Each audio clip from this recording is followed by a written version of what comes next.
Capítulo 31. Vampiro.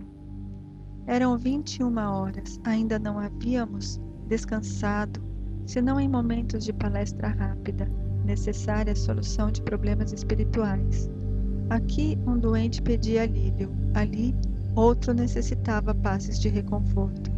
Quando fomos atender a 2 enfermos no pavilhão 11, escutei gritaria próxima. Fiz instintivo movimento de aproximação, mas Narcisa deteve-me, atenciosa. Não prossiga, disse. Localizam-se ali os desequilibrados do sexo. O quadro seria extremamente doloroso para seus olhos. Guarde essa emoção para mais tarde. Não insisti. Entretanto, fervilhavam-me no cérebro 1000 interrogações. Abrira-se um mundo novo à minha pesquisa intelectual. Era indispensável recordar o conselho da genitora de Lísias, a cada momento, para não me desviar da obrigação justa. Logo após as 21 horas, chegou alguém dos fundos do enorme parque. Era um homenzinho de semblante singular, evidenciando a condição de trabalhador humilde. Narcisa recebeu-o com gentileza, perguntando: "Que há, Justino? Qual é a sua mensagem?" O operário, que integrava o corpo de sentinelas das câmaras de retificação, respondeu aflito: "Venho participar de uma infeliz mulher está pedindo socorro no grande portão que dá para os campos de cultura. Creio tenha passado despercebida aos vigilantes das primeiras linhas." "E por que não a atendeu?" interrogou a enfermeira.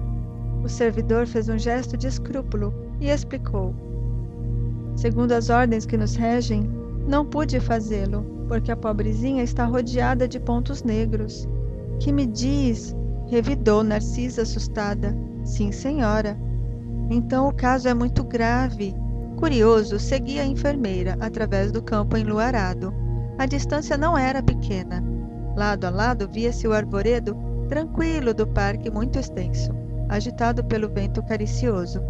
Havíamos percorrido mais de 1 quilômetro quando atingimos a grande cancela a que se referira o trabalhador. Deparou-se-nos então a miserável figura da mulher que implorava socorro do outro lado. Nada vi senão o vulto da infeliz, coberta de andrajos, rosto horrendo e pernas em chaga viva. Mas Narcisa parecia divisar outros detalhes, imperceptíveis ao meu olhar, dado o assombro que estampou na fisionomia ordinariamente calma. "Filhos de Deus!" bradou a mendiga ao avistar-nos. "Dai-me abrigo à alma cansada. Onde está o paraíso dos eleitos, para que eu possa fruir a paz desejada?"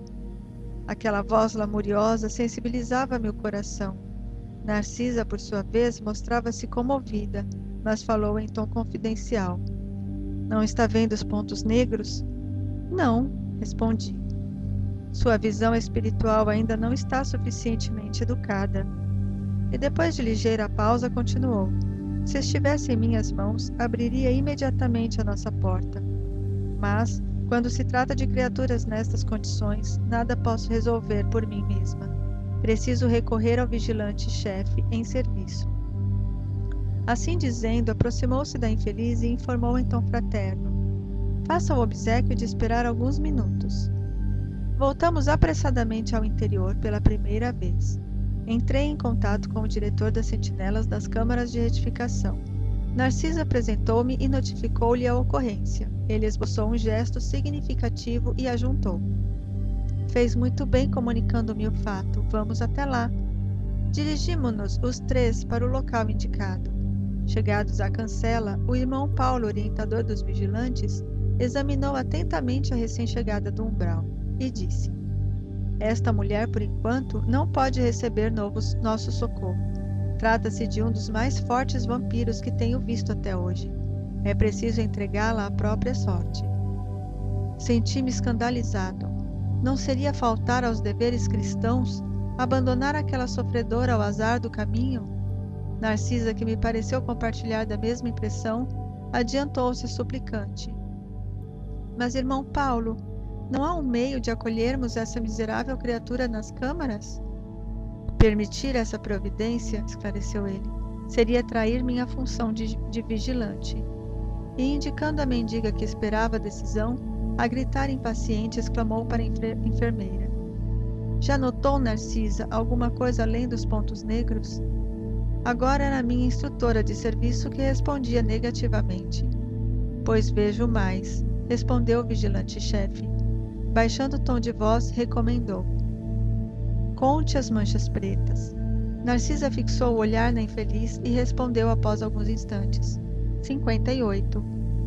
O irmão Paulo, com a paciência dos que sabem esclarecer com amor, explicou: Esses pontos escuros representam 58 crianças assassinadas ao nascerem.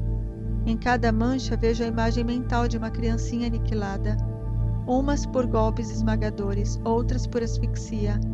Essa desventurada criatura foi profissional de ginecologia. A pretexto de aliviar consciências alheias, entregava-se a crimes nefandos, explorando a infelicidade de jovens inexperientes. A situação dela é pior que a dos suicidas e homicidas, que por vezes apresentam atenuantes de vulto. Recordei assombrado os processos da medicina, em que muitas vezes enxergara de perto a necessidade da eliminação de nascituros para salvar o organismo materno, nas ocasiões perigosas. Mas lendo-me o pensamento, o irmão Paulo acrescentou: Não falo aqui de providências legítimas que constituem aspectos das provações redentoras. Refiro-me ao crime de assassinar os que começam a trajetória na experiência terrestre com o direito sublime da vida. Demonstrando a sensibilidade das almas nobres, Narcisa rogou: Irmão Paulo, também eu já errei muito no passado. Atendamos a esta desventurada. Se me permite, eu lhe dispensarei cuidados especiais. Reconheço, minha amiga, respondeu o diretor da vigilância, impressionado pela sinceridade, que todos somos espíritos endividados. Entretanto, temos a nosso favor o reconhecimento das próprias fraquezas e a boa vontade de resgatar nossos débitos. Mas esta criatura, por agora, nada deseja senão perturbar quem trabalha. Os que trazem os sentimentos calejados na hipocrisia emitem forças destrutivas para que nos serve aqui um serviço de vigilância. E sorrindo expressamente exclamou: Busquemos a prova. O vigilante-chefe aproximou-se então da pedinte e perguntou: Que deseja a irmã do nosso concurso fraterno? Socorro, socorro, socorro! Respondeu lacrimosa. Mas minha amiga, ponderou acertadamente, é preciso sabermos aceitar o sofrimento retificador. Por que razão tantas vezes cortou a vida a entezinhos frágeis que iam à luta com a permissão de Deus? Ouvindo-o inquieta, ela exibiu terrível carantonha de ódio e bradou: Quem me atribui essa infâmia? Minha consciência está tranquila, canalha. Empreguei a existência auxiliando a maternidade na terra. Fui caridosa e crente, boa e pura. Não é isso que se observa na fotografia viva dos seus pensamentos e atos. Creio que a irmã ainda não recebeu nem mesmo o benefício do remorso. Quando abrir sua alma às bênçãos de Deus, reconhecendo as necessidades próprias, então volte até aqui. Irada, respondeu a interlocutora: Demônio feiticeiro, sequaz de Satã, não voltarei jamais. Estou esperando o céu que me prometeram e que espero encontrar. Assumindo atitude ainda mais firme, falou o vigilante-chefe com autoridade: Faça então o favor de retirar-se. Não temos aqui o céu que deseja. Estamos numa casa de trabalho, onde os doentes reconhecem o seu mal e tentam curar-se, junto de servidores de boa vontade. A mendiga objetou atrevidamente: Não lhe pedi remédio, nem serviço. Estou procurando o paraíso que fiz por merecer, praticando boas obras. E endereçando-nos ardejante olhar de extrema cólera, perdeu o aspecto de enfermo ambulante, retirando-se a passo firme, como quem permanece absolutamente senhor de si. Acompanhou-a o irmão Paulo com o olhar durante longos minutos e, voltando-se para nós, acrescentou: Observaram o vampiro? Exibe a condição de criminosa e declara-se inocente. É profundamente má e afirma-se boa e pura, sofre desesperadamente e alega tranquilidade. Criou um inferno para si própria e assevera que está procurando o céu.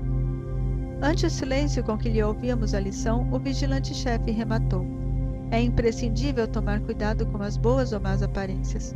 Naturalmente, a infeliz será atendida a lures pela bondade divina, mas por princípio de caridade legítima, na posição em que me encontro, não lhe poderia abrir nossas portas. Capítulo 32. Notícias de Veneranda. Agora que penetrara o parque banhado de luz, experimentava singular fascinação. Aquelas árvores acolhedoras, aquelas virentes sementeiras, reclamavam-me a todo momento. De maneira indireta, provocava explicações de Narcisa, enunciando perguntas veladas. No grande parque, dizia ela, não há somente caminhos para o umbral ou apenas cultura de vegetação destinada aos sucos alimentícios. A ministra Veneranda criou planos excelentes para os nossos processos educativos. E observando minha curiosidade sadia, continuou esclarecendo. Trata-se dos salões verdes para serviço de educação. Entre as grandes fileiras das árvores, há recintos de maravilhosos contornos para as conferências dos ministros da regeneração, outros para ministros, visitantes e estudiosos em geral, reservando-se, porém, um de assinalada beleza para as conversações do governador, quando ele se digna de vir até nós. Periodicamente as árvores eretas se cobrem de flores, dando ideia de pequenas torres coloridas, cheias de encantos naturais. Temos assim no firmamento o teto acolhedor, com as bênçãos do sol ou das estrelas distantes. Devem ser prodigiosos esses palácios da natureza, acrescentei. Sem dúvida, prosseguiu a enfermeira entusiasticamente. O projeto da ministra despertou, segundo me informaram, aplausos francos em toda a colônia. Soube que tal se dera havia precisamente 40 anos. Iniciou-se então a campanha do Salão Natural.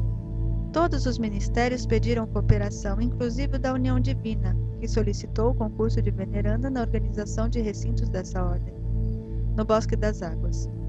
Surgiram deliciosos recantos em toda parte. Os mais interessantes, todavia, a meu ver, são os que se instituíram nas escolas.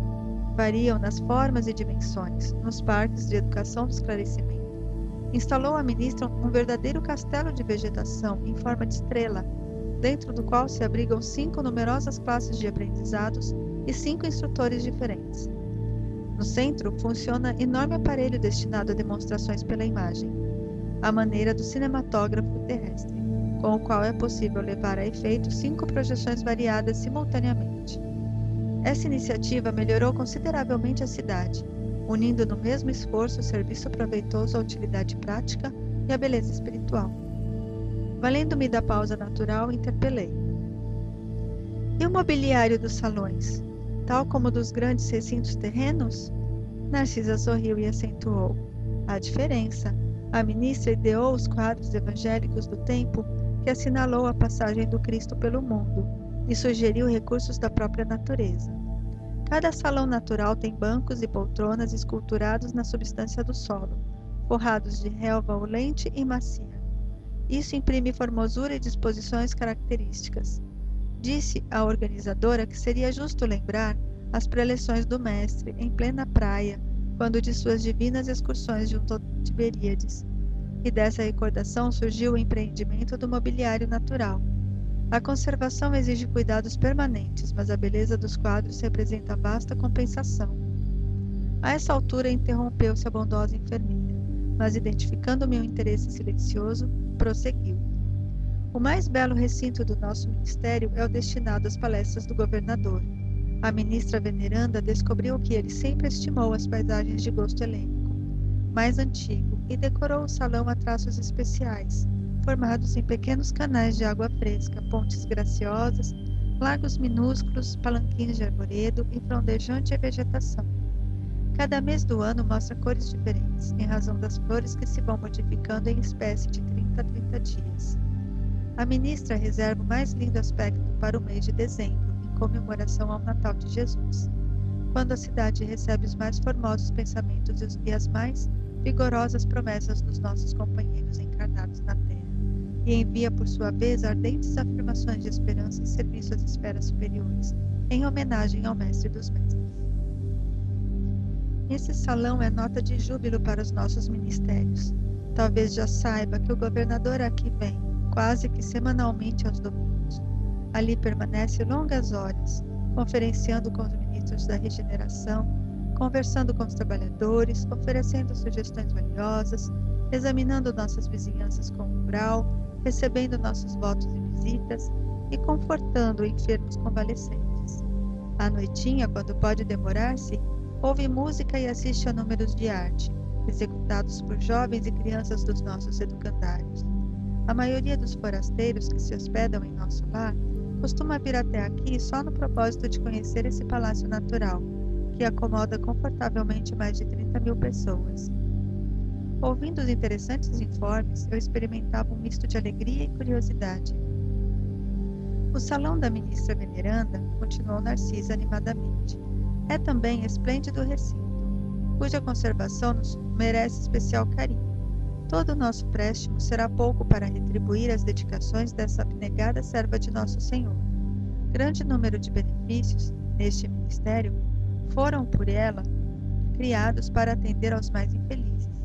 Sua tradição de trabalho em nosso lar é considerada pela governadoria como das mais dignas. É a entidade com o maior número de horas de serviço na colônia e a figura mais antiga do governo e do ministério, em geral. Permanece em tarefa ativa nesta cidade há mais de 200 anos. Impressionado com as informações, adiantei. Como deve ser respeitável essa benfeitora? Você diz muito bem, atalhou Narcisa com reverência. É criatura das mais elevadas de nossa colônia espiritual. Os 11 ministros que com ela atuam na regeneração ouvem-na antes de tomar qualquer providência de vulto. Em numerosos processos, a governadoria se socorre dos seus pareceres. Com exceção do governador, a ministra veneranda é a única entidade em nosso lar que já viu Jesus nas esferas resplandecentes, mas nunca comentou esse fato de sua vida espiritual e esquiva-se a menor informação a tal respeito. Além disso, há outra nota interessante relativamente a ela. Um dia, há 4 anos, nosso lar amanheceu em festa. As fraternidades da luz que regem os destinos cristãos da América homenagearam veneranda conferindo-lhe a medalha do mérito de serviço, a primeira entidade da colônia que conseguiu até hoje semelhante triunfo, apresentando 1 milhão de horas de trabalho útil, sem interromper, sem reclamar e sem esmorecer. Generosa comissão veio trazer a honrosa mercê, mas em meio do júbilo geral, reunidos a governadoria, os ministérios e a multidão, na praça maior, a ministra veneranda apenas chorou em silêncio. Entregou em seguida o troféu aos arquivos da cidade, afirmando que não o merecia, e transmitindo-o à personalidade coletiva da colônia, apesar dos protestos do governador. Desistiu de todas as homenagens festivas com que se pretendia comemorar, mais tarde, o acontecimento, jamais comentando a honrosa conquista. Extraordinária mulher, disse eu, por que não se encaminharia a esferas mais altas? Narcisa baixou o tom de voz e declarou: intimamente, ela vive em zonas muito superiores à nossa e permanece em nosso lar por espírito de amor e sacrifício. Soube que essa benfeitora sublime vem trabalhando há mais de 1000 anos pelo grupo de corações bem-amados que demoram na terra e espera com paciência. Como poderei conhecê-la? Perguntei impressionado. Narcisa, que parecia alegrar-se com meu interesse, explicou satisfeita. Amanhã, à tardinha, após as preces, a ministra virá ao salão, a fim de esclarecer alguns aprendizes sobre o pensamento. Capítulo 33. Curiosas observações. Poucos minutos antes de meia-noite, Narcisa permitiu minha ida ao grande portão das câmaras. Os samaritanos deviam estar nas vizinhanças. Era imprescindível observar-lhes a volta, para tomar providências. Com que emoção tornei ao caminho cercado de árvores frondosas e acolhedoras. Aqui, troncos que recordavam o carvalho vetusto da terra. Além, folhas caprichosas lembrando a acácia e o pinheiro. Aquele ar embalsamado figurava-se-me uma bênção. Nas câmaras, apesar das janelas amplas, não experimentara tamanha impressão de bem-estar. Assim caminhava, silencioso, sob as frondes carinhosas. Ventos frescos agitavam-nas de manso, envolvendo-me em sensações de repouso. Sentindo-me só, ponderei os acontecimentos que me sobrevieram. desde o primeiro encontro com o ministro Clarencio. Onde estaria a paragem de sonho? Na terra ou naquela colônia espiritual? Que teria sucedido a Zélia e aos filhinhos? Por que razão me prestavam ali tão grandes esclarecimentos sobre as mais variadas questões da vida, omitindo, contudo, qualquer notícia pertinente ao meu antigo lar? Minha própria mãe me aconselhara ao silêncio, abstendo-se de qualquer informação direta. Tudo indicava a necessidade de esquecer os problemas carnais, no sentido de renovar-me intrinsecamente. E, no entanto, penetrando os recessos do ser, encontrava a saudade viva dos meus. Desejava ardentemente rever a esposa muito amada, receber de novo o beijo dos filhinhos. Por que decisões do destino estávamos agora separados, como se eu fosse um náufrago em praia desconhecida? Simultaneamente, ideias generosas confortavam meu íntimo. Não era eu o náufrago abandonado. Se minha experiência podia classificar-se como naufrágio, não devia o desastre senão a mim mesmo. Agora que observava em nosso lar vibrações novas de trabalho intenso e construtivo, admirava-me de haver perdido tanto tempo no mundo em frioleiras de toda sorte. Em verdade, muito amara a companheira de lutas, e sem dúvida dispensara aos filhinhos ternuras incessantes. Mas examinando desapaixonadamente minha situação de esposo e pai, reconhecia que nada criara de sólido e útil no espírito dos meus familiares. Tarde verificava esse descuido. Quem atravessa um campo sem organizar sementeira necessária ao pão e sem proteger a fonte que sacia a sede, não pode voltar com a intenção de abastecer-se. Tais pensamentos instalavam-se-me no cérebro com veemência irritante. Ao deixar os círculos carnais, encontrara as penúrias da incompreensão. E que teria sucedido à esposa e aos filhinhos, deslocados da estabilidade doméstica para as sombras da viuvez e da orfandade? Inútil interrogação. O vento calmo parecia sussurrar concepções grandiosas, como que desejoso de me despertar a mente para estados mais altos. Torturavam-me as inquirições internas, mas prendendo-me então aos imperativos do dever justo, aproximei-me da grande cancela, investigando além, através dos campos de cultura. Todo luar e serenidade, céu sublime e beleza silenciosa. Extasiando-me na contemplação do quadro, demorei alguns minutos entre a admiração e a prece. Instantes depois, divisei ao longe dois vultos enormes que me impressionaram vivamente. Pareciam dois homens de substância indefinível, semi-luminosa. Dos pés e dos braços pendiam filamentos estranhos, e da cabeça como que se escapava um longo fio de singulares proporções. Tive a impressão de identificar dois autênticos fantasmas. Não suportei. Cabelos eriçados, voltei apressadamente ao interior. Inquieto e amedrontado, expus a Narcisa a ocorrência, notando que ela mal continha o riso. Ora essa, meu amigo, disse por fim, mostrando bom humor. Não reconheceu aquelas personagens? Fundamente desapontado, nada consegui responder, mas Narcisa continuou. Também eu, por minha vez, experimentei a mesma surpresa em outros tempos. Aqueles são os nossos próprios irmãos da terra. Trata-se de poderosos espíritos que vivem na carne em missão redentora e podem, como nobres iniciados da eterna sabedoria, abandonar o veículo corpóreo transitando livremente em nossos planos. Os filamentos e fios que observou são singularidades que os diferenciam de nós outros. Não se arreceie, portanto. Os encarnados que conseguem atingir estas paragens são criaturas extraordinariamente espiritualizadas, apesar de obscuras ou humildes na terra. E encorajando-me bondosamente, acentuou: Vamos até lá. Temos 40 minutos depois da meia-noite. Os samaritanos não podem tardar. Satisfeito, voltei com ela ao grande portão. Lobrigava-se ainda a enorme distância os dois vultos que se afastavam de nosso lar tranquilamente. A enfermeira contemplou-os, fez um gesto expressivo de reverência e exclamou: Estão envolvidos em claridade azul. Devem ser dois mensageiros muito elevados na esfera carnal, em tarefa que não podemos conhecer. Ali estivemos minutos longos parados na contemplação dos campos silenciosos. Em dado momento, porém, a bondosa amiga indicou um ponto escuro no horizonte enluarado e observou: Lá vêm eles. Identifiquei a caravana que avançava em nossa direção sob a claridade branda do céu. De repente ouvi o ladrar de cães a grande distância. Que é isso? Interroguei assombrado.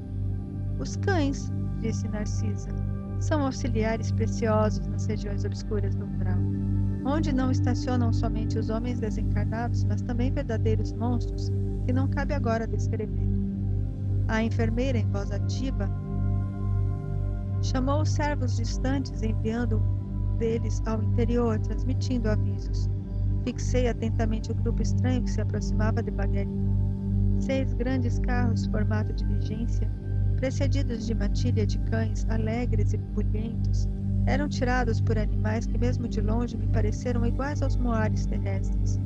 Mas a nota mais interessante eram os grandes bandos de aves, de corpo volumoso, que voavam a curta distância, acima dos carros, produzindo ruídos singulares.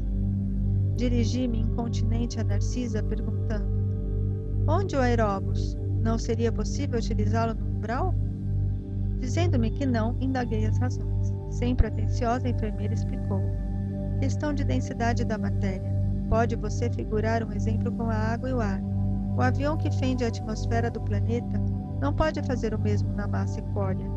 Poderíamos construir determinadas máquinas como o submarino, mas por espírito de compaixão pelos que sofrem, os núcleos espirituais superiores preferem aplicar aparelhos de transição. Além disso, em muitos casos não se pode prescindir da colaboração dos animais. Como assim? Perguntei surpreso. Os cães facilitam o trabalho. Os moares suportam cargas pacientemente e fornecem calor nas zonas onde se faça necessário. E aquelas aves, acrescentou indicando-os no espaço, que denominamos ibis viajores, são excelentes auxiliares dos samaritanos, por devorarem as formas mentais odiosas e perversas, entrando em luta franca com as trevas umbralinas. Vim agora mais próxima à caravana. Narcisa fixou-me com bondosa atenção, rematando: mas no momento o dever não comporta minudências informativas. Poderá colher valiosas lições sobre os animais, não aqui, mas no Ministério do Esclarecimento, onde se localizam os parques de estudo e experimentação. E distribuindo ordens de serviço aqui e acolá, preparava-se para receber novos doentes do espírito. Capítulo 34. Os recém-chegados do umbral. Estacaram as matilhas de cães ao nosso lado, conduzidas por trabalhadores de pulso firme. Daí a minutos estávamos todos enfrentando os enormes corredores de ingresso às câmaras de retificação. Servidores movimentavam-se apressados. Alguns doentes eram levados ao interior sob amparo forte. Não somente Narcisa, Salúcio e outros companheiros se lançavam a lide, cheios de amor fraternal, mas também os samaritanos mobilizavam-se todas as energias no afã de socorrer. Alguns enfermos portavam-se com humildade e resignação, outros, todavia, reclamavam em altas vozes. Atacando igualmente o serviço, notei que uma velhota procurava descer do último carro com muita dificuldade. Observando-me perto, exclamou espantada: tenha piedade, meu filho, ajude-me por amor de Deus. Aproximei-me com interesse. Cruzes, credo, continuou benzendo-se. Graças à providência divina, afastei-me do purgatório. Ai, que malditos demônios lá me torturavam! Que inferno, mas os anjos do Senhor sempre chegaram. Ajudei-a a descer, tomado de extrema curiosidade. Pela primeira vez ouvia referências ao inferno e ao purgatório, partidas de uma boca que me parecia calma e ajuizada. Talvez obedecendo mais à malícia que me era peculiar, interroguei: vem assim de tão longe? Falando desse modo, afetei ares de profundo interesse fraternal, como costumava fazer na terra, olvidando por completo, naquele instante, as sábias recomendações da mãe de Lísias. A pobre criatura, percebendo meu interesse, começou a explicar-se. De grande distância, fui na terra, meu filho, mulher de muito bons costumes. Fiz minha caridade, rezei incessantemente, como sincera devota. Mas quem pode com as artes de Satanás? Ao sair do mundo, vi-me cercada de seres monstruosos que me arrebataram em verdadeiro torvelinho. A princípio, implorei a proteção dos arcanjos celestes. Os espíritos diabólicos, entretanto, conservaram-me enclausurada, mas eu não perdia a esperança de ser libertada. De um momento para outro, porque deixei uns dinheiros para a celebração de missas mensais por meu descanso. Atendendo a um impulso vicioso de perseguir assuntos que nada tinham que ver comigo, insisti. Como são interessantes as suas observações, mas não procurou saber as razões de sua demora naquelas paragens? Absolutamente não, respondeu persignando-se. Como lhe disse, enquanto estive na terra, fiz o possível por ser uma boa religiosa. Sabe o Senhor que ninguém está livre de pecar. Meus escravos provocavam rixas e contendas, e embora a fortuna me proporcionasse vida calma, de quando em quando era necessário aplicar disciplinas. Os leitores eram excessivamente escrupulosos, e eu não podia hesitar nas ordens de cada dia. Não raro algum negro morria no tronco, para escarmento geral. Outras vezes era obrigada a vender as mães cativas, separando-as dos filhos, por questões de harmonia doméstica.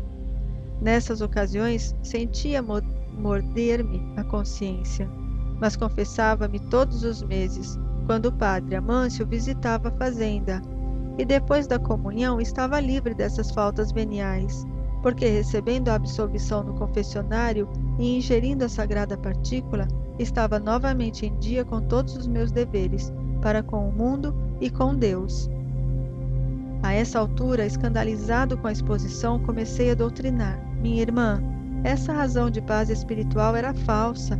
Os escravos eram igualmente nossos irmãos. Perante o Pai Eterno, os filhinhos dos servos são iguais aos dos senhores. Ouvindo-me, ela bateu o pé autoritariamente e falou irritada. Isso é que não. Escravo é escravo. Se assim não fora, a religião não ensinaria o contrário.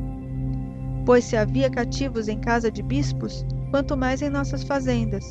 Quem haveria de plantar a terra senão eles? E creia que sempre lhes concedi minhas senzalas como verdadeira honra. Em minha fazenda nunca vieram ao terreiro das visitas, senão para cumprir minhas ordens.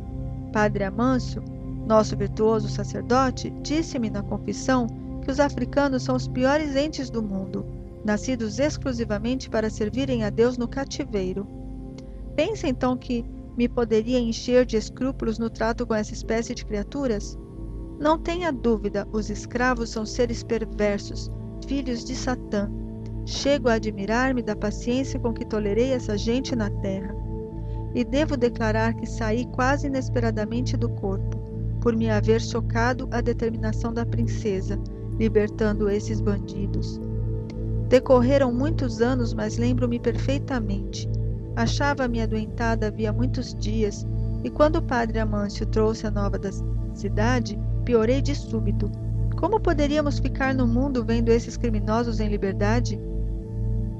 Certo, eles desejariam escravizar-nos por sua vez.